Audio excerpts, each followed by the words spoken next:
Ираны эсрэг зохилтууд 4-5 7 хоног үргэлжиж болцож хөглөлээ.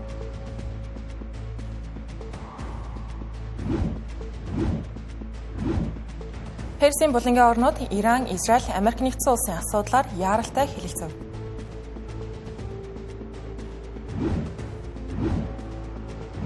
Ираны хусгал говард ормосын хоолыг хаажээ.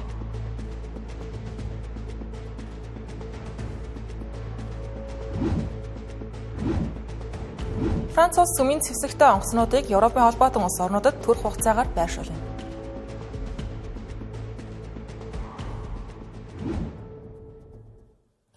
Оройн дөрөв загштай дэлхийд дахинд болж байгаа онцлог мэдээлэлээс таймлан хүрэхэд бэлэн болсон байна. Анхаарлаа хандууллаа.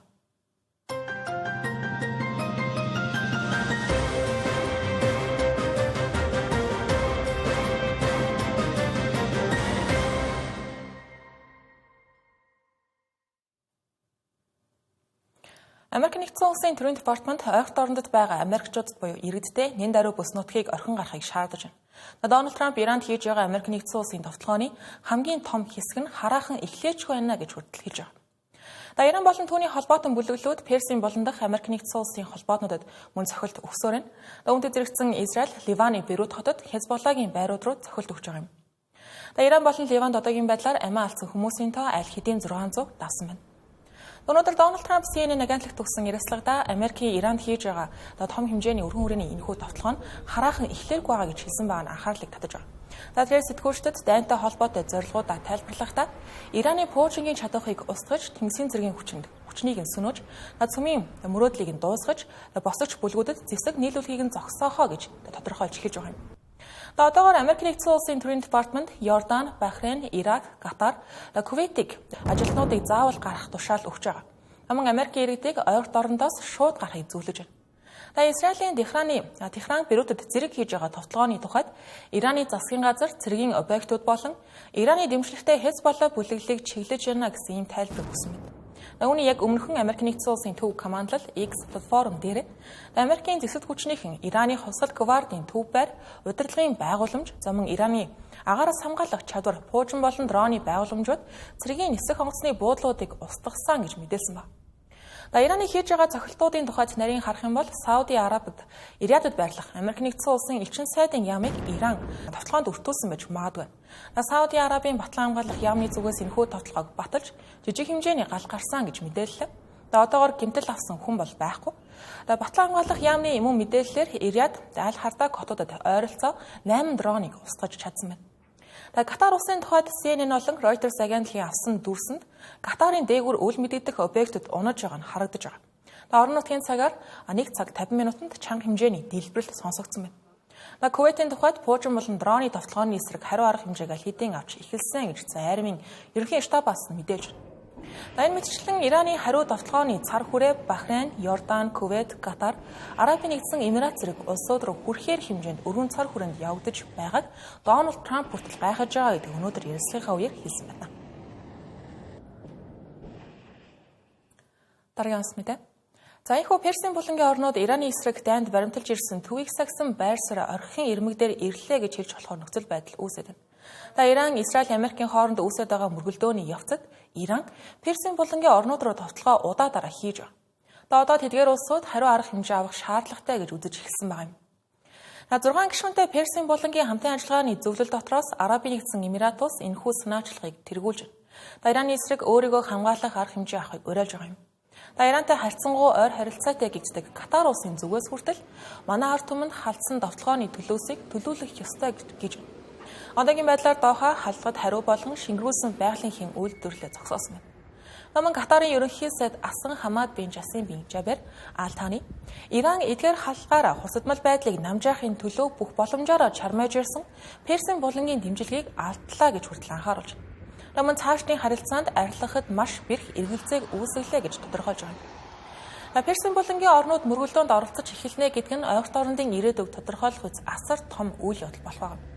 Таны гарагт болсон Персийн булангийн хамтын ажиллагааны зөвлөлийн гадаад хэргийн сайд нарын захим уулзалтанд ийм төлөвлөгөө шуудаар дурдаагүй ч гэлээ бүс нутгийн аюулгүй байдал, тогтвортой байдлыг хамгаалахын тулд Ираны довтлогоонд хариу өгөх сонголт нээлттэй хിവэрэ байна гэж мэдгдсэн байна.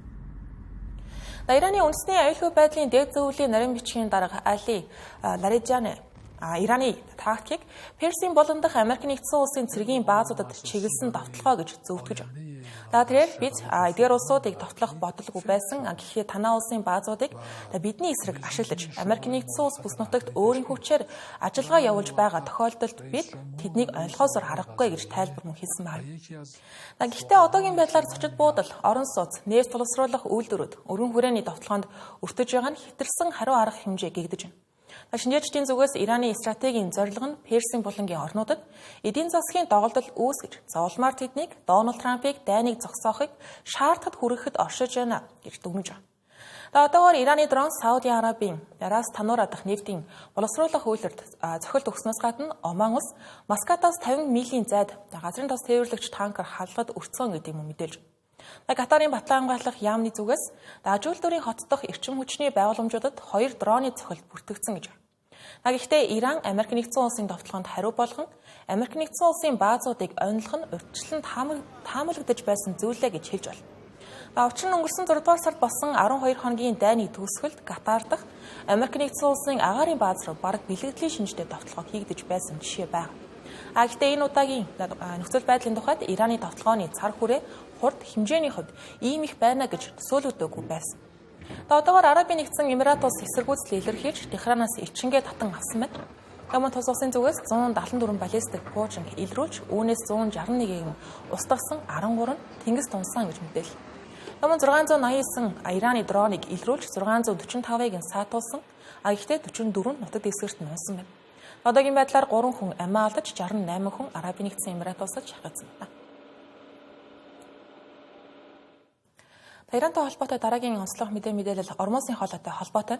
Ираны хувьсгал Гвардаас Ормосын хоолойг хаасан, энэхүү замаар нэвтрэхийг оролцсон ямар ч хөлгийг галтан шатаана гэж анхааруулж байна. Одоогоор Ормосын хоолой орчимд явж байсан 5 нефтийн танкер гэмтэж 2 хүн амиа алдсан байна. Мөн 150 орчим танкерууд хөлөг онгоцоод гацсан байдалтай байна. Давгарагт хөрөнгөний биржүүд нэгдсэн даруйд Брент төрлийн нефтийн үн 13 хүртэлх хувиар огцон өсөж, одоогоор баррел нь ойролцоогоор 80 Америк доллар орчимд хэлбэлзэж байна. Ираны хувьсгалт Гвард Ормозын хоолойг хаасан тухай мэдээлэл гаргахтай зэрэгцэн нефтийн үн 100 Америк долларыг давна гэсэн болгоомжлол үүсэж эхэллээ. Асуудал даамжирвал дэлхийд дахинд худалдаа, эрчим хүчний хямрал дагуулж болзошгүй юм а. Уг асуудлаар Америк нэгдсэн улсын төрийн департаментаас дараах байр суурьтай байна. Бид үүнийг хэдийн тооцоолсон байсан. Мөн бид хариу арга хэмжээг хэдийн төлөвлөсөн. Мэдээж зах зээлүүд юу болж байгаад хариу үйлдэл үзүүлнэ. Гайхаад байх зүйл огт биш. Гэхдээ нэг зүйлийг анхаарах хэрэгтэй. Энэ радикал шашнаар удирдуулсан террорист дэглэм нь дэлхийн эрчим хүчний 20%-ийг хаах боломжтой юм. Тэдэнд ийм нөлөө байдаг нь тэдний тэнгисийн цэргийн хүчинтэй холбоотой. Бид тэдний тэнгисийн цэргийн хүчинд цохилт өгнө. Мөн төлөвлөгөө бэлэн байна. Үүнийг асуудал болж магадгүй гэж урьдчилан тооцоолсон байгаа. Манай захиргааны ажилтнууд шаардлагатай алхмуудыг хэрэгжүүлж үүсэж болох нөлөөллийг бууруулах болно. Ормозын хоолой хаагдвал нефтийн үн баррел нь 100 Америк долларт хүрэх. Ормозын хоолой орчимд арилжааны хөлөг онгоцны хөдөлгөөн бараг зогссон байдал байна. Reuters агентлагийн мэдээлснээр нямгарагт Ормозын хоолой орчимд Персийн булангийн нээлттэй усанд түүхийн нефть шингэрүүлсэн хий тээвэрлэж авсан дор хаяж 150 танкер зангууга болгожээ. Иран уг нарийн усан замыг хаагаагүй байгаа ч гэлээ Оманоос холгүй нэгэн хөлөг онгоц халдлагад өртсөнтэй холбогдуулан усан онгоцод хоолой орчмоос зайлсхийж эхэлсэн байна. Ираны нефтийн экспортын тухайд Иран нь батлагдсан нөөцөөрөө дэлхийд 4-р ордог. 170 тэрбум баррел буюу дэлхийн нийт түүхийн нефтийн ойролцоогоор 9%-ийг эзэмшдэг. Энэ үзүүлэлтээр Венесуэл, Сауди Араб, Канадын дараа орж байгаа юм. Мөн Иран нь ОПЕК-ийн 4-р том нефть үйлдвэрлэгч. Тиймээс Ираны хувьд нефтийн зах зээлийг ашиглан хариу дарамт үзүүлэх гарцаагүй хэрэг байсан талаар судлаачид хэлж байна. Асуудал лайлидын өргөн үрээнд тархаж байна. Миний бодож байгаагаар энэ бол яг Ираны стратеги. Тэдний цорын ганц арга нь газрын тосны зах зээлийг ашиглан Дональд Трампад дарамт үзүүлэх явдал юм. Учир нь одоо энэ дайныг зогсоож дуусгах ганц хүн бол Трамп. Иран ч үүнийг чиглэсэн үйлдэл хийж байна. Эхлээд тэнгисийн бүсэд довтлох замаар. Магадгүй Техраны тооцоолж байгаагаар Ормозын хоолойгоор хамааралтай улс орнууд энэ довтлооны үр дагаврыг хараад Дональд Трампаас цохилтуудаа зогсоох шаардлага тавьж эхлэх байх. Хормоз хоолойг хаах нь мэдээж байсан. Учир нь олон улсын нефтийн худалдааны ойролцоогоор 20% нь энэ хоолойгоор дамждаг. Тиймээс үүний нөлөө олон улсын эрчим хүчний үн дэлхийн эдийн засагт асар их болно. Ормозын хоолой хаагдахтаа зэрэгцэн олон улс орнууд дэлхийн эрчим хүч худалдаанд ноцтой эрсдэл учрах талаар анхааруулж эхэллээ. За тухайлбал Япон улсын ерөнхий сайд Такаи Санае бүгд найрамдах Хятад ард улсын гадаад хэргийн яамны хэвлэлийн төлөөлөгч Мао Нинг зэрэг хүмүүс ормозын хоолойг усан тээвэрт хаах нь дэлхийн нефт хийн зах зээлд ноцтой тэнцвэргүй байдал үүсгэж болзошгүйг анхааруулж байна. За мөн үүний өмнө Оросын албаны улсын Кремлийн төлөөлөгч Кирилл Дмитриев X платформ дээр удахгүй нефтийн үнэ баррел нь Америк долларыг давах болно гэж анхааруулад байсан юм а. Саяхан Ойролт орнод нөхцөл байдал хорсдож байгаатай зэрэгцэн Франц улсын зүгээс Европын аюулгүй байдалтай холбоотой маш чухал шийдвэрийг гаргасан байна. Тодорхойлох юм бол Европын холбооны цорын ганц цөмийн зэвсэгтэй улсаа гэгддэг Франц улсын ерөнхийлөгч Эммануэль Макрон Францын цөмийн зэвсгийг Европын бусад улс орнуудад байрлуулах асуудлыг хэлэлцэхэд нээлттэй гэдгийг өнгөрсөн 5 дугаар сард мэдээлж байсан бол өчигдөр Европын стратегийн бие даасан байдлыг бэхжүүлэх зорилгоор цөмийн зэвсэгтэй онгоцуудыг холбоотон орнуудад турх хугацаагаар байршуулахар шийдсэн гэдгээ зарлав. Намайг Франц улс эх жилүүдэд цөмийн зэвсгийн чадвараа огцом нэмэгдүүлэхээр болсон байгаа нь бодлогын маш том өөрчлөлтийг харуулж байгаа юм. Таньхүү мэдээлэлээ Эммануэль Макрон Францын баллистик пуужингийн шумбагч онгоцуудыг байрлуулдаг Лиле Лонг тэнгисийн цэргийн баазад хийсэн баг. Та тэрээр энэхүү стратегийн алхмаа дэлхийд дахинд геополитикийн асуудал хурцтаж байгаа учраас Европ өөрийгөө Америк нэгдсэн улсын амлалтанд дангаар найдахгүйгээр хамгаалах чадвартай болох ёстой гэж үзсэн гэж тайлбарласан байна. Наман Америк нэгдсэн улс аль хэдийн Бельги, Герман, Итали, Турк зэрэг улсуудад цөмийн бөмбөг, цөмийн цэнэгт пуужин зэрэг цөмийн зэвсэг ачиж дайны үед харвах зориулалттай цэргийн онгоцуудаа байрлуулсан байдагтай адил Франц улс гэсэн Европ дахь холбоотнуудтай ижил алхам хийх боломжтой гэж үзсэн байна. Гэхдээ тэрээр Францын цөмийн зэвсгийн хамгаалтыг Европын бусад оронд тэлэх ямар ч алхам тодорхой нөхцөлтэй байх ёстойг анхааруулж байгаа. Тухайлбал цөмийн зэвсэг байрлууллаа гэд энэ нь бусад улсын аюулгүй байдлыг санхүүжүүлсэнд тооцоодох ёсгүй. Наман Франц улсын батлан хамгаалах чадвар бүрэн хэмжээнд хадгалагдах ёстой. Наман цөмийн зэвсгийг хэрэглэх эцсийн шийдвэр зөвхөн Франц улсын ерөнхийлөгчийн мэдэлд байх зэрэг шаардлага нөхцлүүд байгаа юм. Аяхуу түүний гаргасан шийдвэрийн хүрээнд Франц улсын цөмийн зэвсгийн үйл ажиллагаанд оролцохоор Их Британи, Герман, Польш, Нидерланд, Бельги, Грек, Швед, Дани улсууд урьдчилсан байдлаар зарлагдаад байна. Түншүүд одоогийн байдлаар хилэлцээрийн шатанд явж байгаагаас гадна холбоотон улсын хувьд урьдчилан сэргийлэх зорилгоор цэргийн сургуулиудад явуулах боломжтой юм. Даргын сануулгад Франц улс нь цөмийн зэвсгийн шүхэр гэгддэг байна. Европ төвд 3 улс л өөрийн гэсэн цөмийн зэвсэгтэй. Тэдгээр нэг нь Франц улс. Гэхдээ үлдсэн 2 улс нь Орос улбаны улс, Их Британи. Өөрөөр хэлбэл Франц улс нь Европын холбооны цорын ганц цөмийн зэвсэгтэй улсаа гэсэн. Герман, Итали, Бельги, Нидерланд зэрэг Европын холбооны бусад улсуудад НАТОгийн гэрээний дагуу Америк нэгдсэн улсын цөмийн зэвсгийг өөрийн нутаг дэвсгэртээ байрлуулдаг боловч зэвсгийн ашиглалтанд ямар ч шийдвэр гаргах эрхгүй байна. Стокгольмын олон улсын их тайвны судалгааны хүрээлэнгийн мэдээлснээр Франц улс нь 2024 оны байдлаар 280 орчим цөмийн цэнэгт хошуутай байна. Эдгээрийг Франц улсын зэвсэг хүчин шумбагч онгоц болон сөнөөгч онгоцоор дамжуулан биедан ашиглах чадамжтай. Үүнийг Их Британтай харьцуулах юм бол Их Британи нь 225 орчим цөмийн цэнэгт хошуутай байна. Гэхдээ Их Британы Trident хөтөлбөр нь Америк нэгдсэн улсын системтэй нэгт холбоотой засвар үйлчилгээний хувьд Америк нэгдсэн улсад түшгэлдэг буюу маш их хамаатай нөлөөтэй байдаг гэсэн. Франц улс өөрийн цөмийн цэнэгт хошууныхаа тоог нэмэгдүүлэхээр ажиллах болсон явдлыг дэлхийн нийт онцлоод байгаа шалтгааны тухайд 1992 оноос хойш анх удаа Франц улс өөрийн улсын цөмийн зэвсгийн хүчин чадлаа нэмэгдүүлж байгаатай холбоотой. Түүнчлэн Европын удирдагчид түүний энэхүү шийдвэрийг ихээхэн сайшааж байгаа юм. Тухайлбал Германы канцлер Фридрих Мерц Францын цөмийн сургуультанд Германы оролцоог нэмэгдүүлэхээ амлалаа. Нидерланд улсын зүгээс Франц улсын явуулж байгаа уг алхмууд нь Европ дахь НАТОгийн цөмийн чадамжийг нөхөх боломжтой гэж харж байна. Гэсэн хэдиж энэхүү төлөвлөгөө цөмийн зэвсгийн эсрэг байр суурьтай Францын иргэдээс ихээхэн шүүмжлэл дагуулж байгаа. Франц нь өөрийн цөмийн зэвсгийн чадвараа нэмэгдүүлснээр Орос улбаны улсыг өдөөж цөмийн зэвсгийн мөргөлдөөн сөргөлдөөн үүсэх эрсдэлтэй гэж үзэж байгаа юм.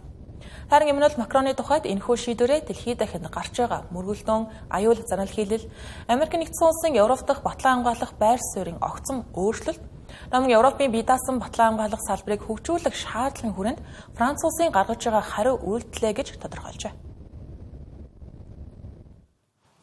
Мэдээ үргэлжлүүлж байна. Зарим онцлог мэдээллийг товчоор хүлээн авна.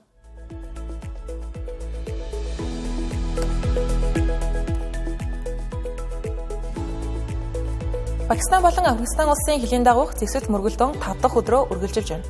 Хоёр улсын армиуд бие биенийхээ хилийн цэргийн байгууламжуудыг онлон цохилт өгсөн тухай мэдээллээ. Аль аль тал нь ухрах, гал зогсоох шиш тэмдэг харагдахгүй байна. 2600 км хилээр холбогдсон энэхүү хоёр хөршийн хооронд өрнөж байгаа энэхүү шууд бус мөргөлдөөн нь сүүлийн жилүүдийн хамгийн ноцтойд тооцогдож байна.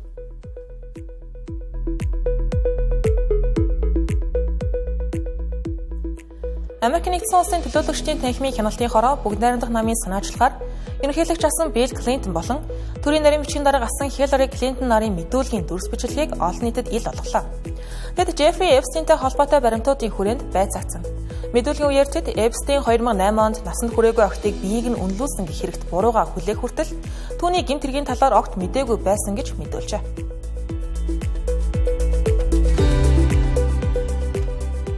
Энэтхэг болон Канада улс харилцаагаа сэргээх ажлын хүрээнд 10 жилийн хугацаатай цөмийн эрчим хүчний хамтын ажиллагааны гэрээг байгууллаа. Мөн ерөнхий сайд Нарендра Моди болон Марк Карни нар Дээлхийд уулзаж технологи, чухал ашиг малтмал, сансар, батлан хамгаалах, боловсролын салбарт хамтрах тохиролцоонд хүрсэн байна. Түүнчлэн хоёр улс 2026 оны эцэст гэхэд чөлөөт худалдааны хэлэлцээрийг эзлэх зорилт тавьсан гэлээ.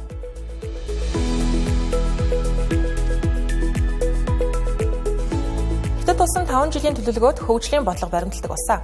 Хятадын хууль тогтоох дээд байгууллага буюу бүх хятадын ардын төлөөлөгчдийн их хурлын ээлжид чуулган энэ 7 хоногт эхлэх гэж байна.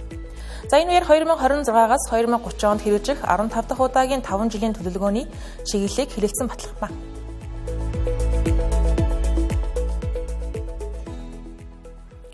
За манай гадаад мэдээний редакцийн зүгээс Иран буюу Оросд орнод болж байгаа нөхцөл байдлын талаар шуурхай мэдээллийг бусад онцлог анхаарах шаардлагатай мэдээллүүдийн хамт хүргэлээ. Анхаарлаа хандуулсан явдал баярлалаа. Сайхан амраарай.